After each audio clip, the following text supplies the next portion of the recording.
Hello, David. This is Dimitris calling from snowy Chicago and Metalkaoz. How are you?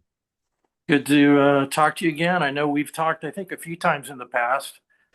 Well, honestly, I was looking the same thing and realized that if we have done this interview a couple of weeks later, it would have been 8 years. Well, it was 7 or 8 years ago that the last Wild Star album came out. So Correct. Correct.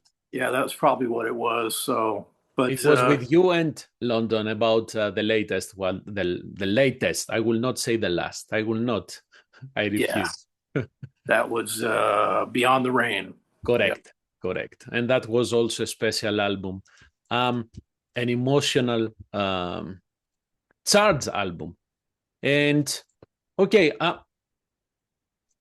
first of all, I need to congratulate you about the 24th anniversary with London. Okay, Oh, thank you.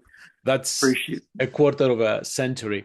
So, Yeah, we actually go back even farther than that. We met through her boyfriend at the time was a bass player in the played in bands in the San Francisco Bay Area when VR was starting to get going. And so I think I first met her around 87 oh or my, yeah, 87. So we've known each other for 38 years. So yeah, it's been a wild ride.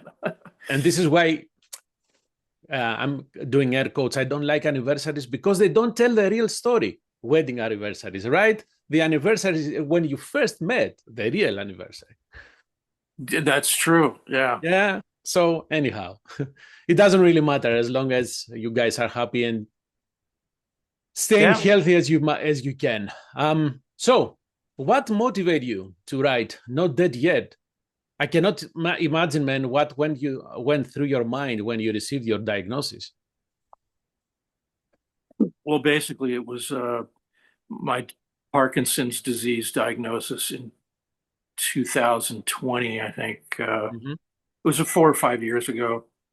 I started to lose count, but I didn't really think about writing the song until 23 or 24, and I just started getting in some ideas for uh, using that as the incentive to write a song. It started out as I thought about writing a song about what I was going through, and then I felt that that was maybe a little selfish. So I basically made the song as a sort of an anthem for anybody who's out there who's going through something similar to what I'm going through, which is suffering from an incurable progressive disease. Um, but the lyrics and the content and the feel of the song can reach out to anybody who's going through any kind of hardship in their life, whether it's a disease like I have or death of a loved one, broken heart, you name it. I mean, I think the lyrics apply to anybody out there who's dealing with pain, no matter what it is. Yeah. And it's what you said, I think it's captured on the final lyric that you have. You switch from I'm alive to we are alive, right? So You're the first person who's caught that. And I was wondering what you were leading up to there. Yeah, we're alive because we ain't dead yet. I'm alive. That last line is I'm alive. Give me a high five because we're alive because we ain't dead yet. Yeah. So that's a good call there on your part. Yeah. yeah, because to me, it struck me, it's a powerful switch because you are saying, as you said, I'm not looking at this from a selfish point of view, although you are allowed to do that, or absolutely, you are expanding the scope of the song. And that's to me, yes, unfortunately, more people are struggling. I don't know, man, especially these days, things apparently have gotten worse rather than better. It just Well, feel like that. there's a lot of pain and suffering in this world. Mm, Uh, there's a lot of tragedy. Yeah, There's a lot of depression. Um, I suffer from depression too, that I've dealt with almost my whole life, that I have to take medication for every day. But yeah, I mean, I think one of the messages of the song, although it doesn't necessarily explicitly imply it in the lyrics, is that no matter how bad you have things, there's always somebody who's got something worse. yeah, And uh, a lot of times people, something goes wrong and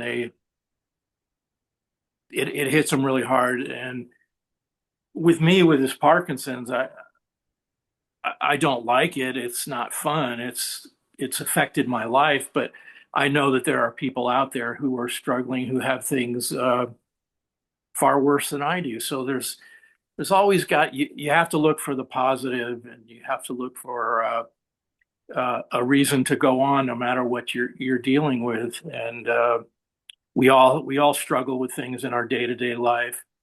And part of the philosophy of the song is it's recognizing that we all have problems, but it's not just the problems, it's how we deal with the problems, and how you can do it in a positive way. Like for example, I mean, it might sound kind of corny, but if I didn't have Parkinson's, I might not be talking to you right now. sure, yeah, So, this is, people are learning. I agree. Uh, I may not have um, the recognition that somebody like Glenn Tipton does, who's suffering mm, from Parkinson's disease, or Michael J. Fox, who's known by millions around the world. But in my own small way, I've got fans around the world who followed me over the last 40 years, and getting the message out to people. And, it's all a good thing. It's all positive. Like I said, don't let the disease, I don't want the disease to define me, yeah, because there's a lot more to me than Parkinson's. And Parkinson's gave me the incentive to write this song, which is making an impact on people. So it's all it's a positive. You got to find the silver lining. I know it can be tough, but you got to think positive. first of all, it is tough, and it's easier. What you just said, it's easier said than done. Yeah. Hearing you describing this, I don't feel I will have the power that you have, and this is. And I really, really appreciate you getting out, discussing these things. You know what? Musicians, and we cannot talk about all the only the famous musicians, famous people. Musicians, and especially in the hard rock and metal scene, often struggle with these things because there is no insurance for touring musicians, right? For professional musicians, and that's a huge problem. Yeah. Yeah. I know a lot of, I know people personally who are out there touring the world, playing in front of thousands of people, and they hardly have any money, Yeah, or they don't have any insurance, and they're literally rolling the dice every day when they get up. Now, I'm fortunate in that I have insurance. hmm. I own my own business, which I run from home here with my wife, and but I know there's and I'm very grateful for those things. But I know there's a lot of people out there. Um, I just spoke to somebody recently who's touring regularly, and I don't want to name his name because he probably wouldn't want me to anyways. But he told me he hasn't had insurance in 35 years. And when you start getting up in age, I'm Mm-hmm. 64. It's one thing when you're 20 or 30 and you're real strong, but you get older, things start breaking down, and Of course, man, of you course. start you start falling apart. Um, so it's yeah. It's scary. I Yeah. don't know. Yeah, I don't know how, to be honest with you, I don't know how people do it. I don't know how, if I was to start touring again, um, I'd probably lose my health insurance and I wouldn't be able to, because a lot of people say, Dave, why don't you tour anymore? Well, most of the people I know who are touring are broke. They don't, Very, yeah. I have I've been able to keep making music uh, over the years without touring. Be, and I have this business that I started 10 years ago. I have a beautiful home here in Texas that my wife and I own on 4 acres. I remember Mike Varney told me once, um, he said, Dave, I know people with platinum albums hanging on the wall Hmm. who don't live as well as you do. Right. And I'm just a regular guy. But when I was younger, I did feel like back in the days with VR, when we were all in our 20s or early 30s, it's a different mindset Oh, yes. that you're doing whatever you can to make it. But I think there came a point in my life where I just said, you know what, I've done all that stuff. I don't need to do it. I'm really happy at home with my wife and the dogs and running my guitar electronics business. And I still get to make music. Basically my own boss and I do what I want to do. Yeah. And if I was to go back on the road, I wouldn't be making a fraction of what I'm making now. So here I stay and I'm okay with it. So yeah, Yes, there is no question about it. And everything has become expensive, right? From the touring expenses for anything, everything. There is nothing easy about that. So I don't know. I hope I feel bad for younger musicians, new bands. I have no idea how they can stand with this. It's impossible. yeah, I don't know. But I'm at that stage of my life where I just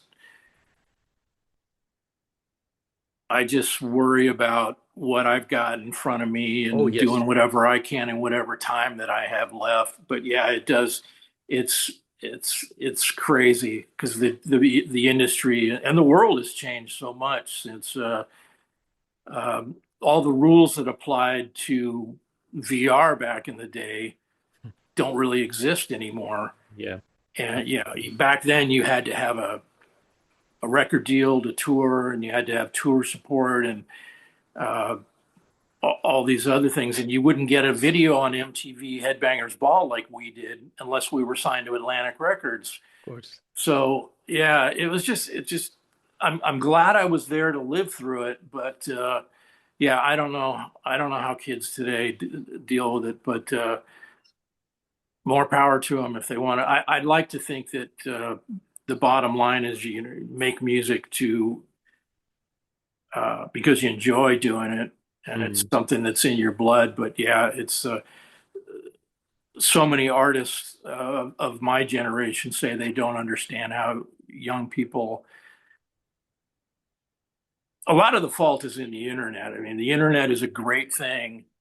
The internet enables us to communicate here, but the internet has destroyed a lot of things too. Yeah. And I think the internet has destroyed the because of all the illegal downloading and stuff. It's destroyed the entertainment industry, particularly the music industry. And when they say, there's that old saying, once you let the genie out of the bottle, you're never going to get it back in again. So we just have to live with it the way it is. Yeah, it changed the way that fans are buying music. And speaking about buying music, have you thought about releasing this in any physical format? I don't know, a 7 inch something. It would be I nice. did think I have thought, and a couple of people have asked me about. I did, yeah. A couple of people have asked me about this, and I did think about maybe printing up a limited edition CD uh, of 100 or 200 or something. I don't know because it's a standalone. song. It's when I first started doing these interviews, people thought it was a advanced track from an album, and I had to say no, it's not an album. I just went into the studio and did this song, and it is what it is. And I don't know. That's something I have thought about. Something that would be kind of a collector's item, something maybe give a portion of the proceeds to the Michael J. Fox Parkinson's Foundation or something. I don't know. It is something I've thought about. So I know it can be, this can be a tough question. This was an one-off, or are you still having the itch to get the guitar and write something again? Well, one of the interesting things about doing this song was I wanted to encourage, I wanted to inspire other people if I could in the story that I'm living with, which is Parkinson's disease. And I wanted to try to inspire other people out there. And I thought about a lot of these things before the song went live. What I didn't expect was that the feedback that I've gotten has inspired me. It's come back to inspire me because I didn't really, when I was finishing up this song and we did the video, all I thought about was just this song and getting it out and what are people going to think? Because this is new territory for me because I've never really sang before and I'm not really a lyric writer either. So this was all brand new to me. And so there was just so much focus on just this one song. But now that I've gotten the song out and people have responded really positively to it and said a lot of really encouraging great things, compliments, etc., that it's kind of inspired me to like, okay, I can't just sit on this one song. I'd like to try to maybe release one or two songs a year, and keep going. I don't really have the desire to do albums anymore, just because the nature of the business has changed so much. I think I'm more along the lines, my interest lies in releasing one or two songs a year. So I got a bunch of ideas for new songs. And the other reason why I didn't want to do an album was because, and I'm telling you the same thing I've told other people, I don't know whether I could vocally handle doing 10 songs. It was crazy for me just to do this one. And I think it turned out pretty good. It did. So but hold on. Are you having second thoughts now? You shouldn't have sung, or no. It's just that I don't know. Just because I did great on this one song, or so people say, doesn't mean I'm able could replicate that into 10 different tracks of me singing. That sounds really intimidating to me. Well, I understand that. But however, think about this. If you keep doing that, releasing song by song, at some point, you will have material for an album. And I hope it will be feasible then to release that. Well, that's true. It could be a couple of years in the future, but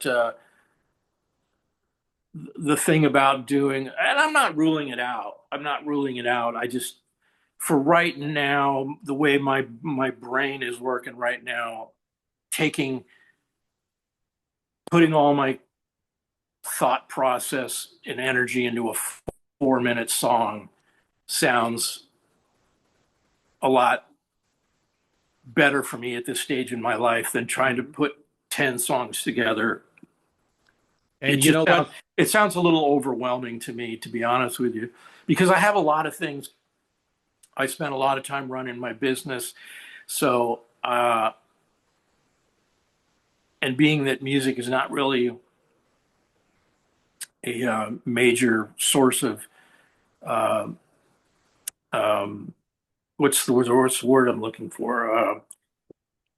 I'm like a lot of musicians. I don't make a lot doing this. Right. Doing this. So I have to spend a lot of time running my guitar electronics business, Starr Guitar System. So that takes up a lot of my time. So it's easier for me to just sit down and do one song. And that's what I think I'm going to feel comfortable, at least in the short term, going forward.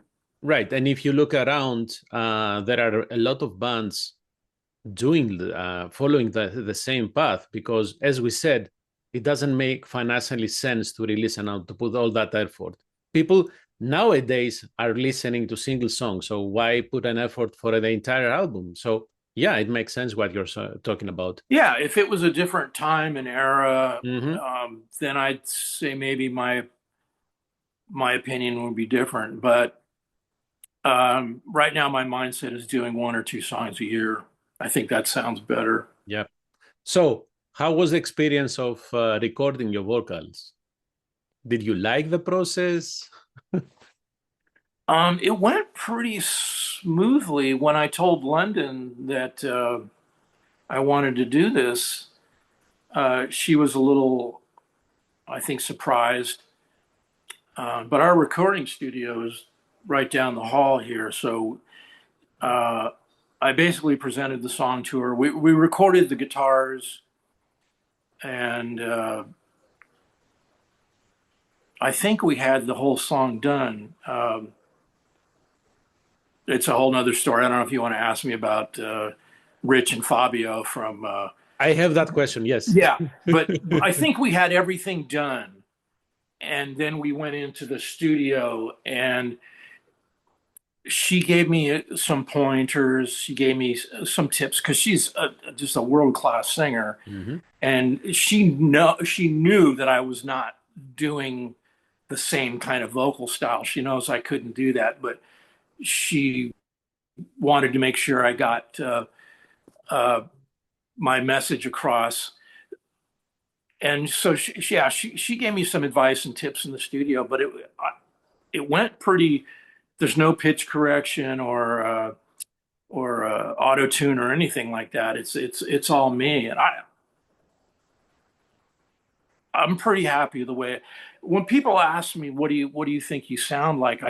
Um, I don't really have any vocal. All the vocal influences I have are people like Rob Halford, and I can't sing like Rob Halford or Jeff Tate, so that's not even the Okay. question. But I think it kind of sound. I think I kind of sound like Alice Cooper a little bit. That's what some I people can have, see have that, told yeah. me. It kind of melodic in an aggressive kind of grindy way. Um, so, which is really for somebody who has limited vocal abilities like me, if I can sound like Alice Cooper, hey, that's fine with me. The guy's a legend, and that's I think where my vocals fall. But yeah, she was a big help for me. I think that in some way London was afraid that you would sound better than her. I don't think that was a question at all. I'm joking, man. But maybe she was thinking, does Dave know what he's doing? Does Dave really want to do this? So who knows? Um, but no, I think she was proud of me for uh, my thought process on this song was because it's such a personal message and personal story from me to the world. I kind of felt like nobody else could sing this but me. I Hmm. had to sing I this agree. song because it's such a personal statement. Now, if I got in there and just started throwing up and sucking, I think she would have said, hey, we got a timeout. We got to talk about this. But it all seemed to work out. So I'm happy with it. Yeah. And you know what? It speaks volumes about your energy and strength on doing that because not only you went back to write new music, you went into a different lyric style and you decided to sing too. So extra kudos to you, man. Extra. Yeah. It's it all worked out. It all worked out. And I remember when we had the video uploaded to YouTube and uh, the day I pushed the button on YouTube to make it live, I kind of thought like, oh boy, here we go. Am I don't know, I'm going into uncharted territory here. What I am have I no doing? idea what's going to happen. So it was a little nerve wracking, but everything has been if people don't like it, they sure are lying to me about it, because everything I've gotten has been really positive and encouraging. So it's been, is I got to tell you, as much as it is based around a sad kind of situation, it's still art. Of It's course. still music. And even though the basis of the song is call it a tragedy or whatever you want to call it, it's still art and it's still entertainment. And I still wanted to be. I still hope that people would say, "Yeah, the message is great, and we understand the message, but also along the same time, you did a really good job." So, you want to be, you want the pat on the back, regardless of what the content of the song is. And just because it's a very powerful message, a very personal message for me, it doesn't mean that the music side of me didn't want to get kudos and encouragement and high fives from the people who listen to it. But it's turned out everything. I haven't read one negative comment on YouTube yet or anywhere, so it's been the internet is infamous for trolls Oh yeah. saying horrible things. So I haven't read anything bad yet, so it's pretty cool. I'm enjoying it. You know Uh, what? I don't think there is music out there that came from the heart that sounded bad. Whenever it's loaded with feelings and it comes from your deep from your soul, it will sound great and it will resonate with people. well, that's what I was hoping for, and I think it all just came together. Mm-hmm. I have kind of a surreal method of writing songs, and I don't even really remember. It's hard for me to remember even piecing this thing together. I know I did it. I know I played all the guitars and wrote all the music and wrote the lyrics and the melodies and sang the vocals, but it just came like magic. I don't know how else to say it. Inspiration, It maybe. just it just flowed out of me. Um, I had that same kind of situation in when I was playing guitar in Wildstar when I did all those albums with London. I have very little remembering. I remember very little about writing those songs. Stuff just flowed out of me. Um, it's kind of neat. It's kind of weird in a way, but it's also kind of neat that it just, yeah, the music just flowed out of me, and I never had to sit down and force anything. So it's been a cool experience. I'm as much as nobody wants to have Parkinson's, but um, I'm enjoying the music that I've made telling the story. It's been a great that's been a great experience, and it's been helpful for me. Yeah, and it is already helpful for many other people. I guarantee you. You mentioned Ritz and Fabio earlier. What was their contribution? Well, I wanted to find a bass player and a drummer to work with, because I didn't want to. What I did in Wildstar was I wrote all the guitar and music and played all the guitars and bass on all three of those albums. So I played the role of three people. I just said, I'm done with that. It's just too much work. So I just want to play guitar and try to make this more of a band project. So um, London told me about this website called Fiverr, which I Oh, had never heard of.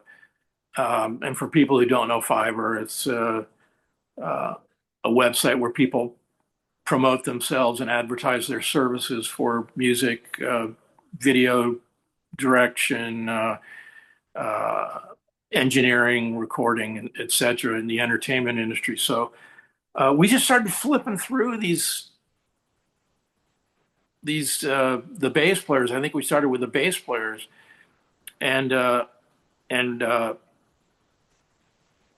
I saw Rich Gray, and he's got hair down to his knees, and I said, well, let's check this guy out. I said, oh, he's he's playing. Oh, okay, this is the bass player from Annihilator, and so we bookmarked him, and we started looking for drummers, and I found Fabio, and I go, wow, this is so. It almost seems like it was kind of in the cards meant to be. Hmm. So I found Fabio, and I said, oh, well, this would be really cool to get the bass player and the drummer from Annihilator. So I contacted both of those guys, and basically they did it. They recorded. Fabio, I think, is in Italy, and Rich is in, I think he's in the UK. And they recorded their tracks, sent the files back here, and then when we got time to do the video, they did their green screen video performance for Wow. me. And then London, not only did she produce and engineer the music tracks, she directed the video. So she put this whole thing together. And it's interesting how technology has changed so much. She filmed my parts with a Samsung Z Fold cell phone, basically. Whoa. Okay. Yeah, in the bedroom right behind this wall here, and we set up a huge green screen. And so but she took all the parts and blended it all together where it looks like we're literally in the same room together. So it turned out pretty cool. I'm real happy with the way the video. Oh yes, A lot of absolutely. people are doing things like that these days because when there's not a lot of money floating around, you don't have tons of money to do things like video. So everybody's trying to do things on the cheap. But I didn't want. My wife is London is very good with. She has a really strong background in technology. Mhm. She was in the computer chip industry in Silicon Valley and the South Bay for years and years and years. So she knows a lot about technology and stuff that it just I don't know anything about doing these things. So even though the video was done for really not a lot of money, it I think it looks really good, and I think she did an incredible job on it. So yeah, I mean Yeah. there's it's it's hard to get things like that done. I hate to use the word cheaply, but Well, no, don't say that because the tools are there, but that doesn't mean that once you have the tools, you know how to use them. So yeah, don't say cheap because there is effort behind that. Still, it's yeah. not like you put the stuff on the computer and say, create a video. Not No, yet, at yeah, least. she had to she spent hours and hours and hours doing the special effects and working on this stuff and So doing the that's not cheap. backgrounds. You had Yeah, someone putting the hours of work, so it's not cheap. yeah, that's true. Yeah. So I'm happy with the way the song turned out. I'm happy with the way the vocals turned out. I'm happy with the way the video turned out. It all just I think it's a pretty cool it's a pretty cool song and a cool video Yes, with absolutely. a powerful message. So yeah, it was neat working with those guys. Um, um, I'd like to work with them again because it turned out so good. We'll see next time. Hopefully they'll be available and we'll be able to do something again. Speaking about next time, and I also want to ask about Wildstar. Um, do you have any unreleased material and that you plan to release since you're thinking of releasing individual songs? Well, I maybe Okay. I don't know because what happened was it was a couple, 2 or 3 or 4 years of just bad stuff that happened to us. Going back to 2018, I think when the album came out, um, I started writing new material, and I've got almost an entire album's worth of Wildstar material, songs that I guitar stuff that I wrote. Then COVID hit, and then we had a fire. Our here in our home, a bad fire that destroyed the recording studio. And I Oh, lost a lot of my prized guitars, and not just my guitars and basses, but a lot of the recording stuff just got toasted. And our house was really wrecked, and we had to move out of the house. And while the insurance people dealt with, basically, we had to have our house rebuilt. It was a jeez. nightmare. And then, so we were living in a rental house for 6 months. I don't even remember how long while the house was being fixed. Then we moved back in here. Then I get diagnosed with Parkinson's. Um, and then I have to admit, I was spending a lot of time working on my business. So trying to make sure that was going okay with all the chaos that had gone around. Of course, of course. It's because that's my main source of income. Yeah, yes. So last year, um, London had a stroke. Come on. So it was about 4 or 5 years of like everything that could go wrong went wrong. She just had a pacemaker installed, surgery a couple 3 weeks ago. Um, so we've left the door open. Initially, she didn't really think she could sing on that same level anymore after she had the stroke. So I just said, okay, um, no problem. We'll just put the brakes on the all the stuff I've written. And I started working on the song, which would become Not Dead Yet.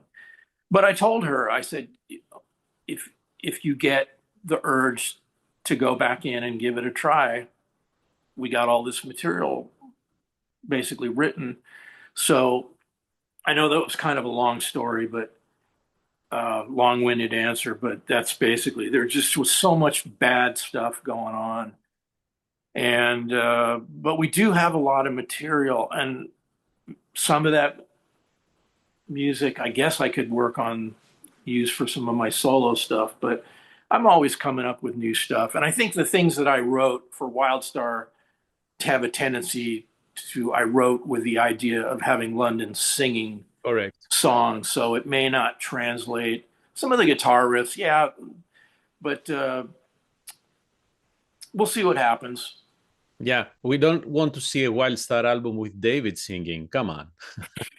Yeah, Don't yeah, get too ahead of yourself, man. Come on. yeah. You No, did I great, couldn't. but That would be embarrassing. So, yeah, it's not out of the realms of possibility. We'll see what happens in the next year or yeah, so. absolutely, absolutely. Life comes first, health And comes it may always. be the same. It may be the same kind of situation where we would just do a song in a video, or like I'm planning on doing with my solo stuff. So, Absolutely. because that's just where I think our mindset is now. Because we're getting older, we've got all these health problems, Mm. and trying to run this business, which is going great. I mean, my business here is going really, really great, but it does take a lot of my time to Of run course, it. of I course. build guitar electronic components in my shop here, and it's been doing this for 10 years. So yeah, we'll see what happens. So I have a last question that is a cliche question. I like to ask when I talk to musicians that have been around. I will not say old. Have you considered putting your thoughts in a book? You're Not, not the first person who's asked me that. I'm sure I am not. Um, I I think I've got an interesting story to tell. Mhm. Whether or not it would transpire into selling a lot of books. I mean, when uh, I bought KK Downing's book when it came out, and I got Rob Halford's book Yeah. when it came out. Um, so everybody has a story to tell. It's whether or not I'm kind of been stuck in that underground metal thing, where the bands I was in never broke through to the Hmm. to the mainstream. Like, Judas Priest, probably my favorite band. Um, so do people care about what I have to say about my life story? I don't know. Maybe you tell You me. you may be surprised because about Judas Priest, everything that needed to be said has been said. Has been two books by Rob Halford. I mean, we haven't heard about David Starr. Yeah, You I, have I worked with I've thought about it. I Sustain, mean, Vicious Rumors. I've had an interesting life before my music career started, which has been going on for 40 plus years. Yeah, I had an interesting life that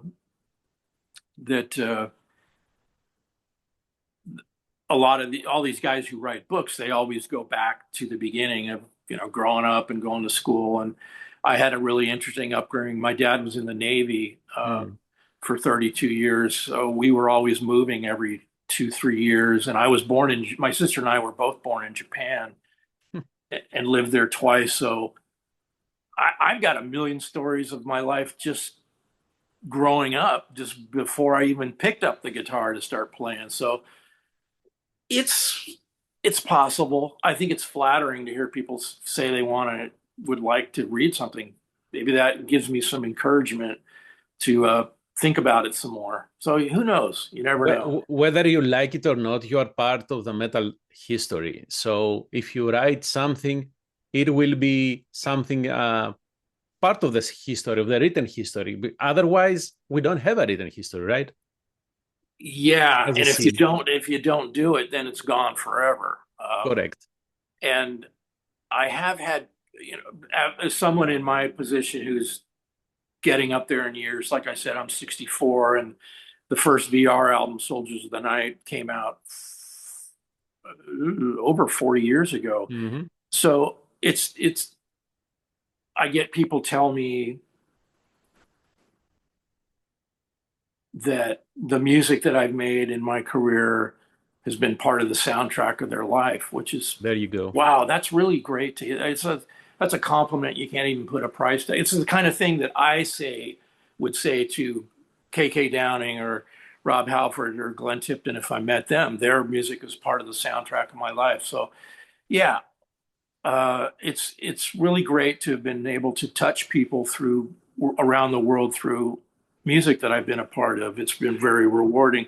So maybe I could write a book and tell the stories behind, because so many artists out there, you hear the songs, but you don't necessarily, and you saw them on tour, but you don't know their backstory. Yeah. All you hear about is, oh yeah, we got a new album out, and it's we start the U.S. tour, and then we go to Japan and Europe, and I mean that's not really exciting to me.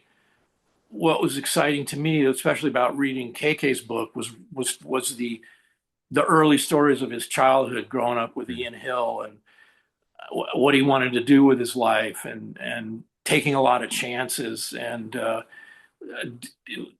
those are the things that I think people find fascinating.